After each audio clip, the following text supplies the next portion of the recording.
A stone loses 1/10 of its velocity on passing through a sandbag of length x. For its velocity to be made zero, how many more similar bags are to be placed on its path? Suppose एक sand bag है और आपने इसे किसी velocity से पत्थर यहाँ से इसमें डाला, ये बाहर निकल आया, सैंड है इसमें। तो अगर मान लीजिए आप इसमें पत्थर जो है किसी वेलोसिटी से एंटर किया आपने यू स्पीड से, और हालांकि मुझे इसे वर्टिकली नहीं बनाना चाहिए था, फिर ये ग्रेविटी ऐसा कुछ हो जाएगा, मतलब मैं ए फिर भी लूँगा, आपके दिमाग में ग्रेविटेशनल वो ग्रेविटी वाला एक्सेलरेशन ही चलेगा, कोई डायरेक्शन मैंने गलती से डाउनवर्ड ले ली। सवाल करना तो ईजी पर कंफ्यूज भी कर सकता है, इसलिए मैं क्या कर रहा हूँ, मैं इस दिशा में लेता हूँ सैंड बैग। ठीक है, तो क्योंकि अगर आप इस तरफ देखोगे तो आपको लगेगा सर आपने ड्रॉप किया है, स्पीड तो ज़ीरो होगी, इसलिए बेटर है कि मैं हॉरिजॉन्टली दिखा दूँ। तो लॉजिकल लगता है कि मैंने पहले कुछ स्पीड दे रखी है।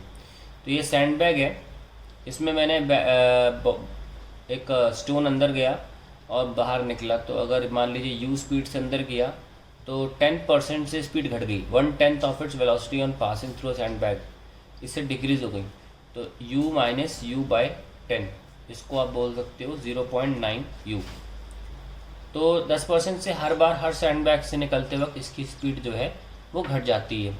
तो कह रहे हैं कितने सैंड बैग लगेंगे कि ये पत्थर फाइनली किसी न किसी एक सैंड बैग में रुक जाए, बाहर ना निकले।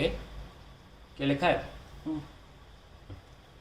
For its velocity to be made zero, zero velocity का बाहर ही नहीं निकलेगा, तो कितने सैंड बैग लगेंगे कि ऐसा हो सके। तो देखिए सपोज ये एक सैंड बैग है, ये दूसरा सैंड बैग है, ये तीसरा सैंड बैग है, and so on. Her sand bag से निकलते वक्त स्पीड घट जाती है 0.9 u, फिर 10% से घटेगी 0.81, फिर 10% से घटेगी, एंड सो ऑन। कितने सैंड बैग लगेंगे कि ऐसा हो जाए।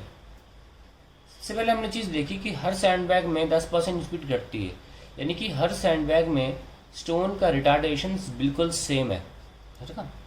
तो हम अगर स्टोन का रिटार्डेशन निकाल लें और मान लीजिए एक सैंड बैग की लेंथ x है, वो तो गिवन है, तो दो की कितनी होगी 2x, है ना। और ऐसे करते करते मान लो n सैंड बैग रिक्वायर्ड है, तो कितनी हो जाएगी n इंटू एक्स, ये पूरी लेंथ उसकी ट्रैवलिंग हो जाएगी स्टोन की।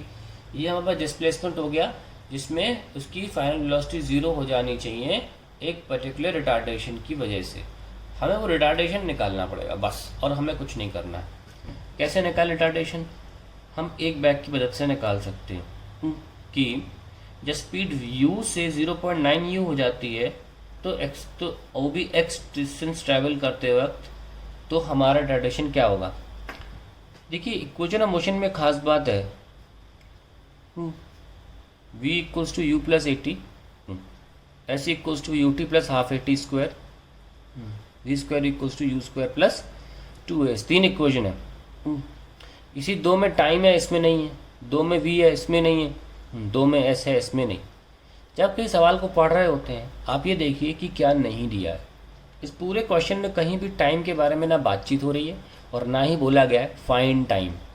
ध्यान रखें, फाइंड करने को बोला हो गया होगा तो उसको मानेंगे कि टाइम दिया है, सवाल में मेंशन है। इस पूरे सवाल में टाइम की कोई ज़रूरत नहीं है, टाइम मेंशन ही नहीं किया गया, तो तुरंत ये दो इक्वेशंस गई और सवाल इससे होगा। ठीक है, तो हमारे पास क्या है कि u स्पीड से 0.9 u जाने में x डिस्टेंस ट्रेवल हुआ, निकालो रिटार्डेशन। तो थर्ड इक्वेशन ऑफ मोशन लगाओ, v square equal to u square minus 2ax।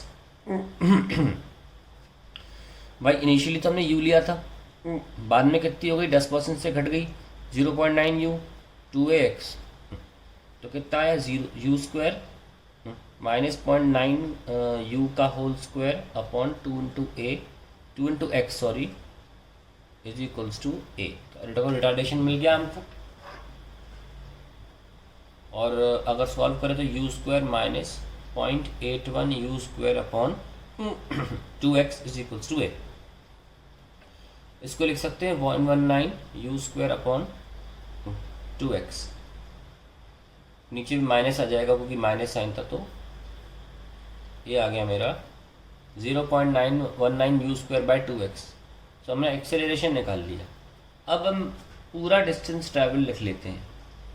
L is equals to v square equals to u square minus 2a_L। अब इस पूरे डिस्टेंस में हमारी स्पीड 0 हो जानी चाहिए। 0 इज इक्वल्स टू स्टार्टिंग में तो यू स्क्वायर है माइनस 2 और a लिख लो 0.19 you square upon 2x into L. ठीक है, तो अब हमें पता चल जाएगा कितना डिस्टेंस लगेगा 0 स्पीड लाने में। मैं इसको यहाँ सॉल्व कर लेता हूँ। 0 equals to u square minus 0.38 u square upon 2x into L. तो मैंने कुछ नहीं किया, बस 2 इंटू 0.19 कर दिया क्योंकि 0.38 होगा। अब देखो यहाँ तो 0 है तो ये यू स्क्वायर कॉमन लेके वहाँ नीचे चला जाएगा, 0 हो जाएगा। तो आ जाएगा 1 माइनस 0.38 अपॉन 2x इंटू, अब l की जगह पर nx लिख लें। ठीक है, l की जगह पर nx लिख सकते हैं, तो n इंटू एक्स। सो x से x कैंसिल, तो अल्टीमेटली कितना आ गया मेरे पास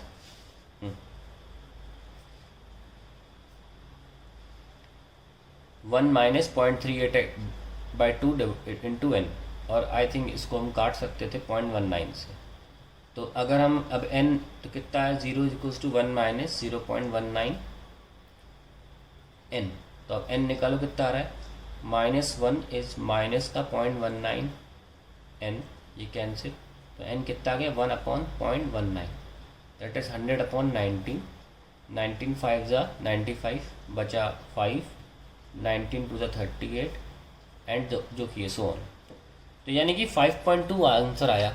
तो 5.2 बैग का मतलब होता है कि 5 बैग तो क्रॉस कर लिए, 4 और 5, फिर भी इसमें इतनी क्षमता थी कि ये निकल सके।